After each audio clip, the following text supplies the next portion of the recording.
Aujourd'hui, les futurs facteurs ont prêté serment. Quel sens ça a? Si vous voulez, la prestation de serment, il faut faire un rappel à l'histoire de notre poste, de notre groupe. La prestation de serment date de 1790. À l'origine, la prestation de serment était là pour protéger le secret de la correspondance. Maintenant, ça va beaucoup plus loin. Ça protège la prestation de serment, le secret de la correspondance, le secret de la correspondance sur le courrier, mais aussi sur le colis. Elle protège aussi l'image de notre entreprise.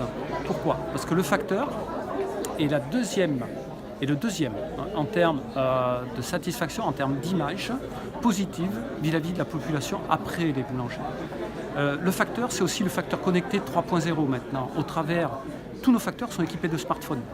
Tous, au travers des nouveaux services. C'est aussi le secret de la correspondance digitale, de toutes les données digitales que nous pouvons utiliser au travers de ces smartphones dont nous les avons équipés. Nous allons développer dans les prochaines semaines, dans les prochains mois, dans les prochaines années, des nouveaux services pour faire face à la baisse d'activité du courrier. Le courrier baissant de 5 à 7% tous les ans, nous devons développer les nouveaux services. À La Réunion, ce sera dans les prochaines semaines, dans les prochains mois, veiller sur mes parents.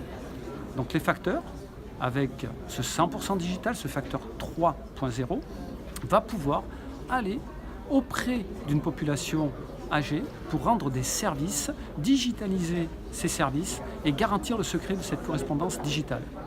Nous allons développer aussi, dans les prochaines années, des services liés à la remise commentée. Des services comme Proxycourse que nous développons actuellement pour la livraison de médicaments à domicile. Voilà, donc le métier de facteur évolue. Il va chercher ses racines dans notre histoire, 1790, mais il évolue au travers d'un facteur 3.0, pour maintenant se projeter dans l'avenir au travers du digital et des nouveaux services que nous allons rendre.